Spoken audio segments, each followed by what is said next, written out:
Salut à tous, c'est Nico, bienvenue dans Un Miro dans la ville, le podcast qui vous ouvre les yeux sur le handicap visuel.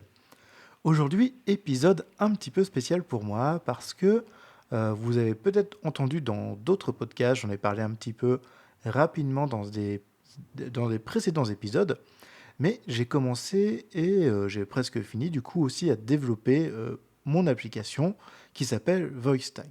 Et du coup aujourd'hui je vais vous la présenter de fond en comble et aussi vous présenter pourquoi le projet est venu comme ça. Alors déjà, VoiceTag avec un trait d'union entre voice et tag, du coup tout au singulier. Et cette application, d'où elle vient déjà, d'où vient l'idée. Eh bien, l'idée vient, je me suis en fait abonné aux commentaires, au flux RSS des commentaires du podcast Oxitude, et sur un commentaire d'un épisode que Philippe a refait sur les tags NFC et comment est-ce qu'on étiquette avec les tags NFC, il y a un commentaire qui dit est-ce que c'est possible de mettre de l'audio dans les puces NFC? Et bien entendu, bah, la réponse c'est non. Et en plus, il n'y a pas forcément, à la connaissance de Philippe sur ce commentaire, d'application qui permettait, avec ses propres tags, de, euh, de pouvoir faire de l'enregistrement de mémos vocaux, ou d'étiquetage vocal en fait, avec son smartphone. En fait, ce genre d'applications, elles existent, mais à chaque fois, elles ont le même défaut pour moi. Je dis pas ça parce que je fais l'inverse, mais vraiment, c'est un défaut. Elles vendent leurs propres étiquettes. Elles fournissent l'application gratuitement, mais il faut leurs étiquettes pour s'en servir. Et ça, pour moi, c'est un vrai problème, parce que du coup, j'ai pas envie de dépendre d'une entreprise vis-à-vis de stock d'étiquettes et de délai de livraison d'étiquettes. Parce qu'aujourd'hui, les tags NFC, on les trouve très facilement, en tout cas en France, on les trouve très très facilement sur Amazon ou sur d'autres sites qui sont spécialisés dans les puces NFC. J'essaierai de faire une page sur mon site, une page du blog qui parlerait en fait d'un peu de où trouver les différents tags NFC et surtout lesquels choisir et où c'est procuré. Donc ça, je pense que c'est plutôt important d'accompagner aussi les personnes pour trouver facilement un site où trouver des tags NFC à pas trop cher. Ensuite, donc du coup, suite à ce commentaire, je me suis dit, mais attends, oui, effectivement, dans un tag NFC, on n'a pas la place de mettre un audio. Mais on peut mettre du texte. Le texte, ça peut être tout ce qu'on veut. Et en fait, j'ai choisi, ça je peux vous le donner parce que l'idée n'est pas non plus exceptionnelle, bien que j'ai des amis qui disent mais tu devrais déposer l'idée. Je fais mais on va pas déposer une idée d'avoir juste mis un texte spécifique dans un tag, ça ne se dépose pas. Et du coup, l'idée c'est juste de mettre un identifiant unique dans l'étiquette NFC, et quand il est lu par le téléphone, et bien du coup, cet identifiant unique est associé à un mémo vocal tout simplement. D'un point de vue technique, rien de très très compliqué en vrai. N'importe quel développeur c'est capable de le remettre en place, ça c'est sûr, aucun souci. Après, il faut avoir envie de le faire.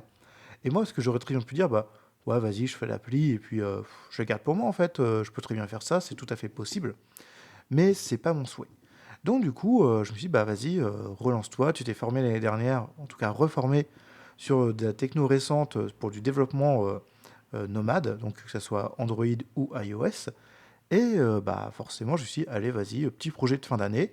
Ce qui m'a bien occupé les 15 derniers jours de décembre, et j'étais quasiment à 100% sur ça.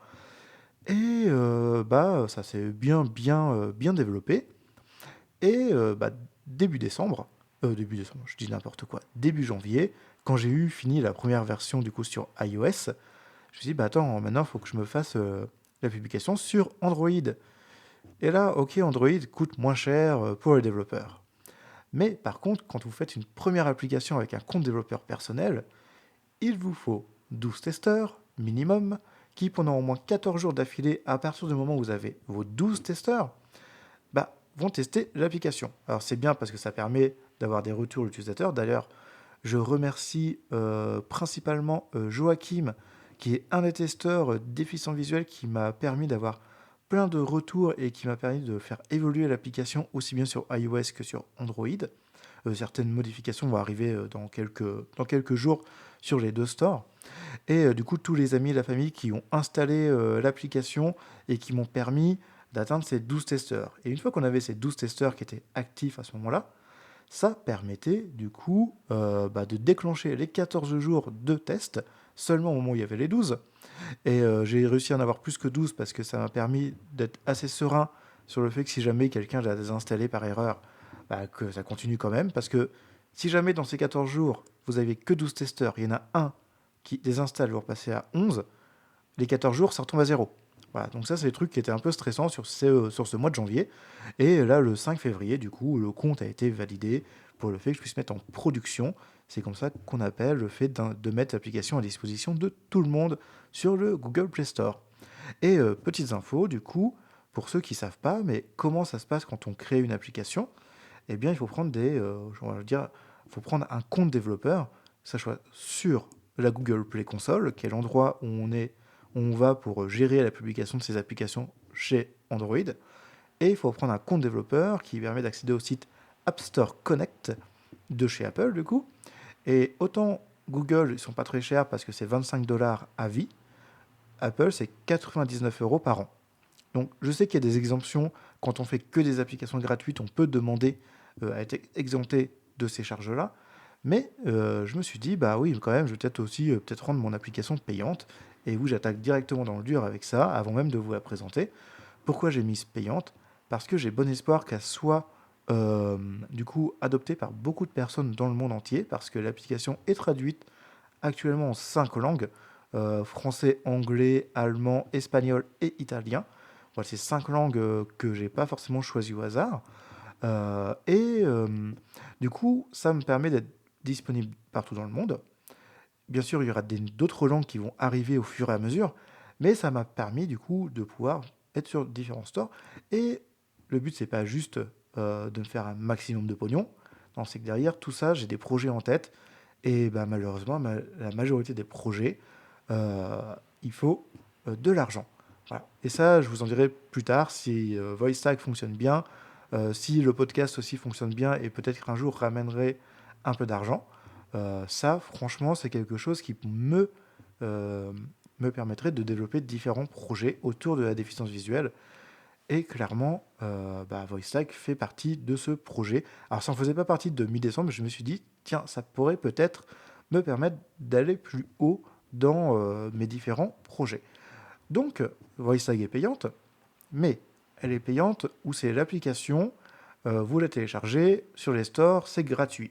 Quand vous arrivez dedans, vous pouvez tester sur 3 mémos gratuits, ou si vous avez envie de tester plus longtemps, il y a deux modes de paiement en fait. Il y a un paiement sur abonnement à l'année, où vous avez 14 jours d'essai gratuits quand vous lancez l'abonnement, et après c'est 9,99 € par mois en France et quasiment dans toute l'Europe, c'est 9,99 €. Et sinon, si vous n'avez pas envie d'un abonnement à l'année, ce que je comprends totalement, j'ai fait en sorte du coup qu'il y ait un paiement, un achat à vie qui est à 29,99 €. Alors tout de suite, sachez, pour ceux qui ne sont pas au courant, ces prix-là, c'est du TTC. Quand Apple ou Google vont me reverser l'argent, déjà, vous retirez 20%. Ça, c'est la TVA. C'est Apple et Google qui la collectent pour l'État français, du coup. Et il y a 20% qui est retiré. Donc ça fait 2 € quand on arrondit pour l'abonnement à l'année. Et ça fait, si je vous dis 6 € sur l'achat à vie. Donc il ne reste plus que 24 et 8 euros. Enfin 8 € ou 24 euros. OK. Sur ça, Apple et Google, alors Apple c'est des petits coquins, il faut le demander, j'ai fait la demande, mais ils prennent chacun, tant que vous ne faites pas plus d'1 million, je crois, de chiffre d'affaires sur l'application, j'ai hâte de faire 1 million, ils prennent 15% de frais. Donc vous faites 15% de 24, 15% de 8. Donc déjà, il reste déjà plus grand-chose au final. Et à la fin, bien sûr, quand moi l'argent m'est versé sur mon compte bancaire, soit ça sera à un moment donné les impôts qui vont me taper dessus parce que enfin, je déclare aux impôts ces revenus, ou sinon ça va être URSSAF, et du coup j'ai décidé de mettre ça sous mon auto-entreprise qui permet, derrière, je tape encore 25% de moins du montant que Apple et Google me versent, du coup qui partent à l'URSSAF. Donc à la fin, pour moi, il me reste en moyenne moins de 50% du tarif que vous avez payé. On remercie bien sûr Google, Apple, parce qu'ils prennent une certaine marge. Après, c'est mieux, il y a une époque, c'était 30% du tarif que vous faisiez. Et on remercie aussi l'État français qui, sans rien me fournir comme aide, se prend 25% de la part du gâteau, comme ça, c'est gratuit. On dit merci la France. Voilà. Ensuite, pour passer du coup à des choses un peu plus rigolotes, donc l'application, comme je vous ai dit, elle permet de faire des mémos vocaux. un peu comme le PenFriend et le Pennytool que certains d'entre vous connaissent déjà. Et pourquoi l'application aussi, ça m'a donné envie de la faire, c'est que j'ai eu autour de moi plusieurs personnes que j'accompagne, et aussi des personnes qui sont des amis, qui ont un PenFriend, et qui un jour se disent, bah, ça serait bien que je sauvegarde ce qu'il y a sur la carte mémoire du PenFriend sur mon ordinateur au cas où il y a un souci. Ok, elles branchent le PenFriend, elles vont dans le dossier, elles font copier-coller des enregistrements, aucun souci. Et là, il y a un tout petit oubli qu'elles font, ces personnes, des fois, et qu'on a tous oublié depuis très très souvent, beaucoup de personnes ne le font plus, c'est d'aller dans la barre d'état de Windows, de faire clic droit sur le périphérique et de retirer le périphérique en toute sécurité. Et ça, si vous l'oubliez, dans beaucoup de cas, eh ben, il se passe un truc dans le PenFriend qui fait qu'il devient inutilisable. Et ça fait chier pour un produit qui aujourd'hui vaut 175 euros. Et pareil pour le Pennytool, c'est 175. Je crois qu'actuellement, au mieux, j'ai trouvé à 174 euros. Donc autant dire qu'il y a 1 euro d'écart à ce niveau-là, c'est pas grand-chose d'écart. Donc vous voyez bien aussi que l'application, qui fait la même chose, mais avec des étiquettes NFC, 30 euros à vie si on prend le mode le plus cher, 10 euros par an si vous prenez sur l'abonnement qui va dans la durée, et donc 10 euros par an, on est quand même à moins d'1 euro par mois. Et à ça, vous ajoutez, allez, 10 euros pour une centaine d'étiquettes, et encore, je suis assez large à peu près, en fonction des étiquettes que vous prenez. Bien sûr, il y en a des moins chères, il y en a des plus chères. Et, euh, et donc, du coup, même sur l'abonnement à vie, allez, pour 100 étiquettes, ça va vous coûter 40 euros. On est très loin des 175 euros. Et vous allez voir, je vais vous présenter l'application dans quelques minutes. Il n'y a rien de complexe à l'utiliser. Vraiment, il n'y a rien de compliqué. Et j'ai voulu, en fait, faire en sorte que l'application soit la plus simple possible pour correspondre au plus de personnes possible. J'ai déjà eu aussi des retours sur cette application. J'ai Fabrice, du coup, du podcast Oxitude, qui a soumis une idée qui est un mode rafale, parce que lui, c'est ce qu'il cherche, un mode rafale dans ses applications de type NFC.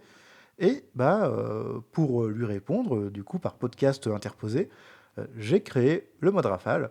Et il y a juste une petite limitation sur iOS, parce que Apple il trouvait que avoir une session NFC qui écoute pendant plusieurs minutes, c'est une faille de sécurité pour eux. Et bien, depuis les iPhone 15, ils limitent à 60 secondes la session NFC. Avant, si vous avez un iPhone moins récent, normalement, la session NFC peut être illimitée. Voilà. J'en ai discuté avec une personne principalement qui me dit oui, mais moi j'ai trouvé un petit tips, un petit tricks pour chanter cette limitation.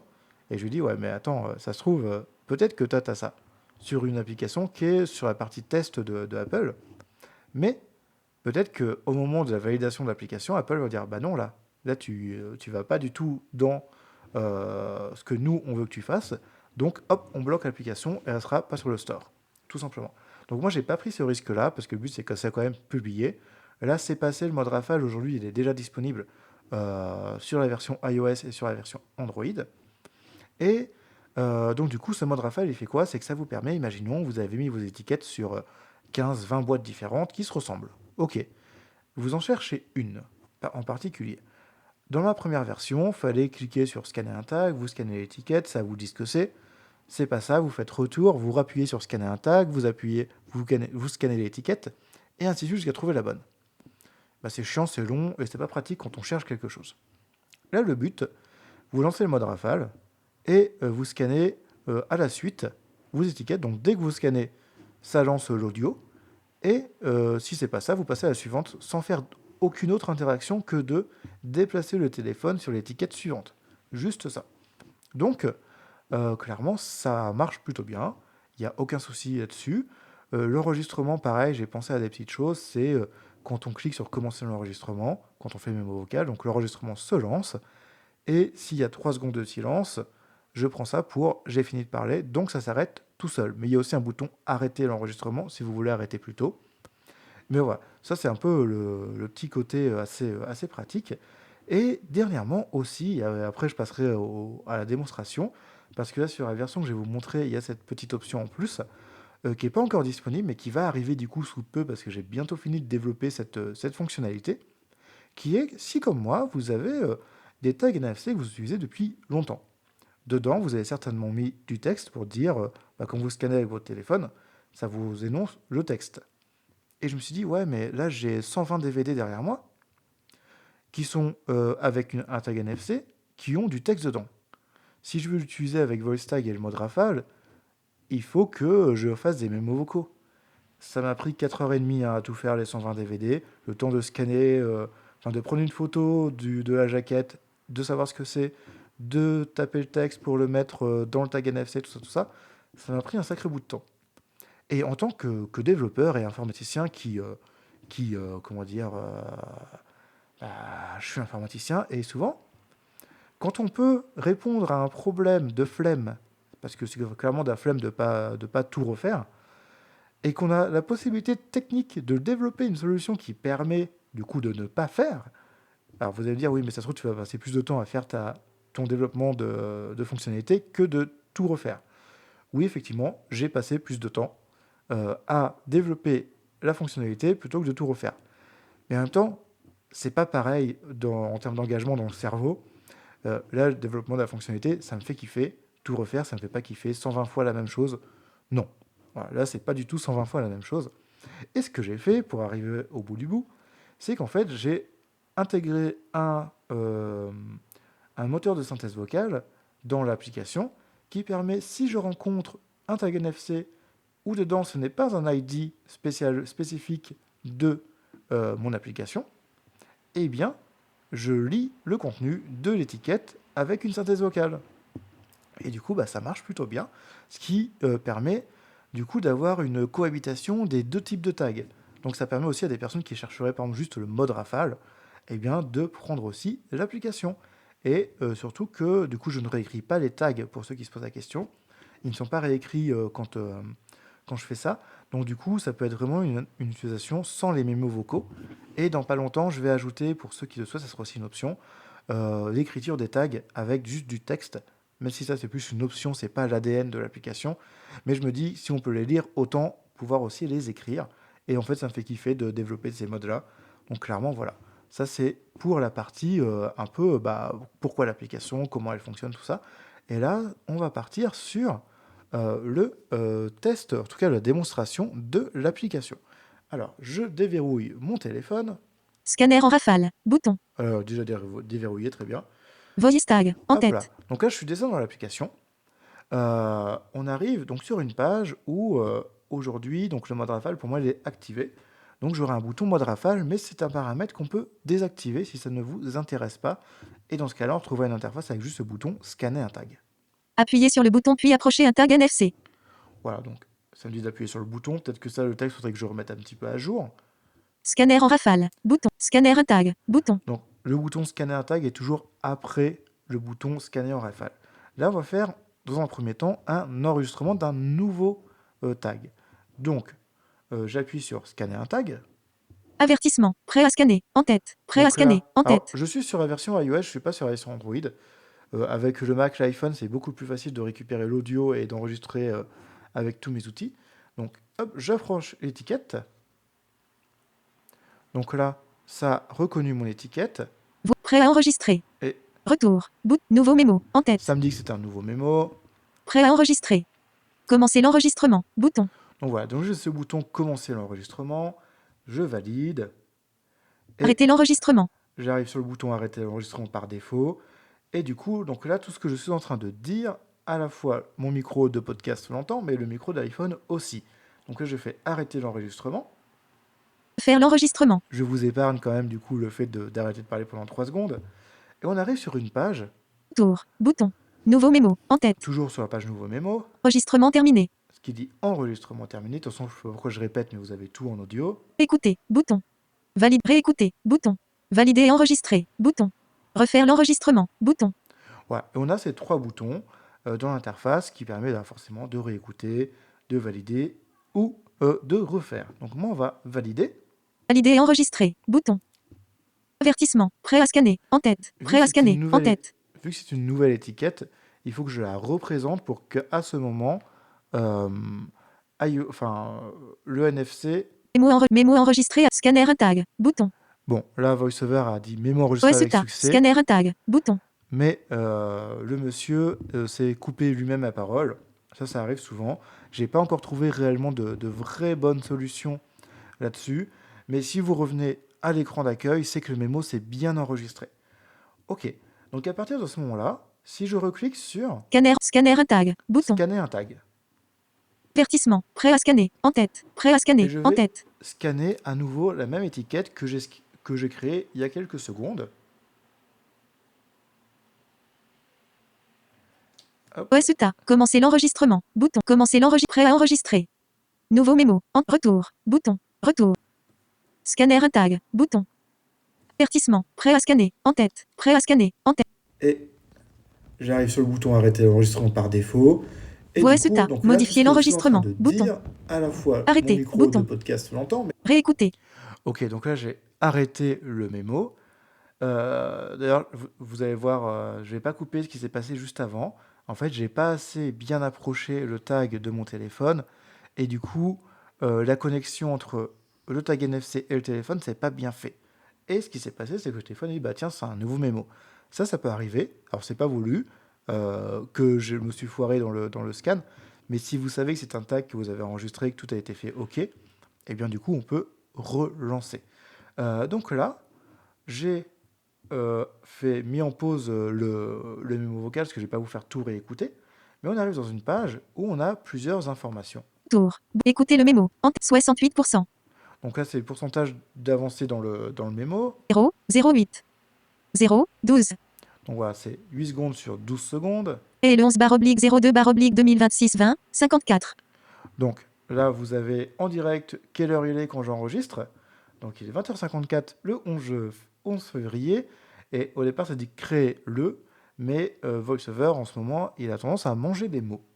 Écoutez. Bouton. Donc là, c'est réécouter. Modifier l'enregistrement. Bouton. Partager ce mémo. Bouton. Partager ce mémo. Voilà. Bouton. Et on peut soit le modifier, soit le partager. Donc modifier, imaginons, vous avez mis ça sur une boîte qui va des fois au congèle. Cette boîte, vous avez été assez intelligent pour poser l'étiquette sur le couvercle. Et des fois, dans la boîte, on ne met pas toujours la même chose. Vous allez pouvoir modifier ce mémo. Il y a un bouton supprimer qui va arriver dans une prochaine version. Parce que j'ai une personne sur AppleVis, qui est un forum qui parle beaucoup de Apple et d'accessibilité, et de VoiceOver, de tout ça, de plein de choses. C'est en anglais, mais il m'a soumis l'idée, ça serait bien d'avoir un bouton supprimer quand effectivement l'étiquette ne sert plus, même si les mémos vocaux, en gros, 1 minute de mémo, c'est à peu près 1 méga dans le format que j'ai choisi.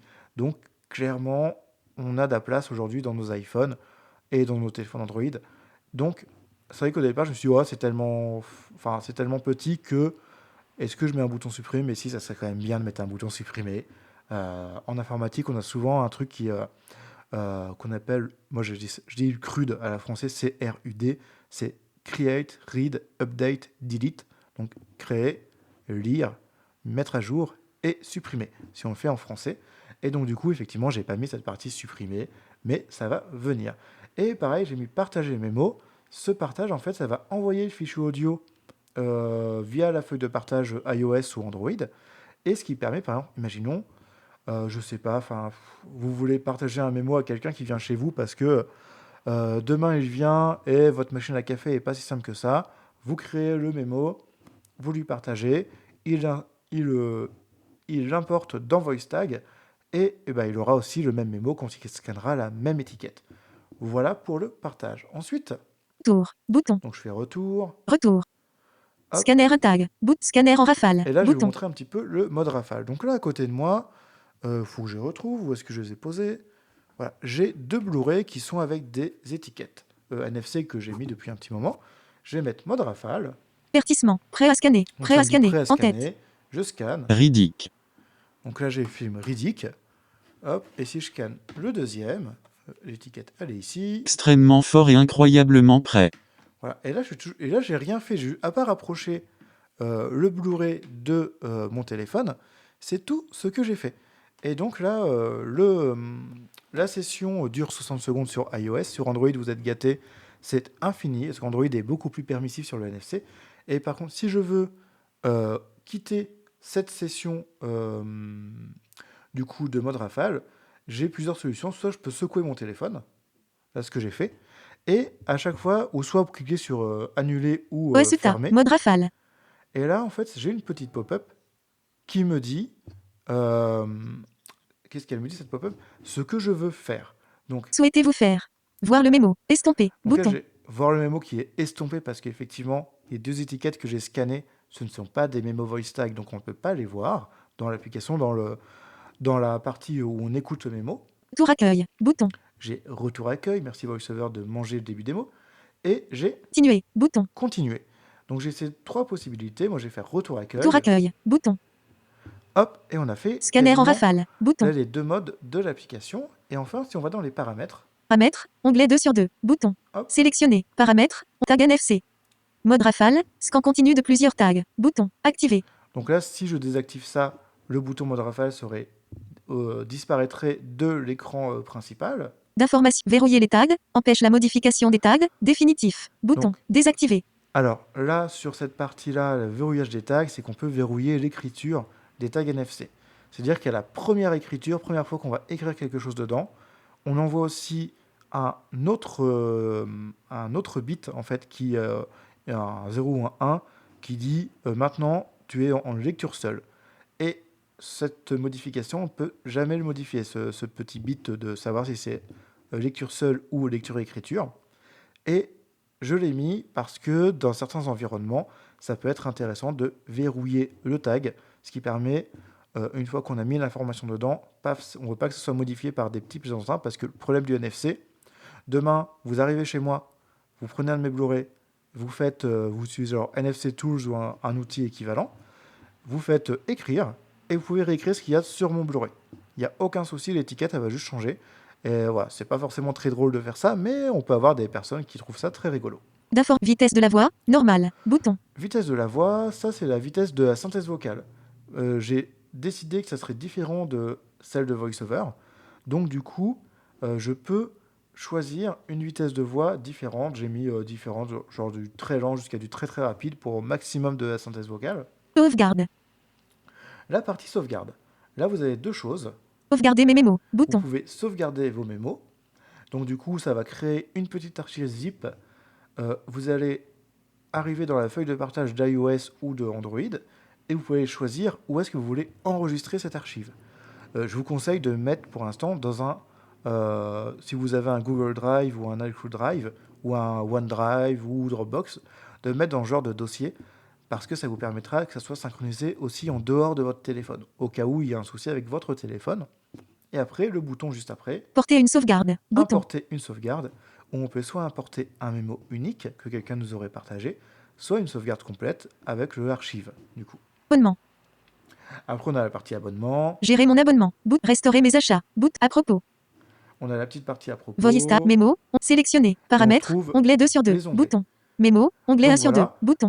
on a fait le tour dans les évolutions de VoiceTag. Donc là, la partie avec la reconnaissance des tags non VoiceTag, on va dire, ça va arriver normalement, si tout se passe bien, si j'ai eu le temps de tout finir, j'ai envie de dire vers le 16-17 février, ça va être en mise à jour sur le store.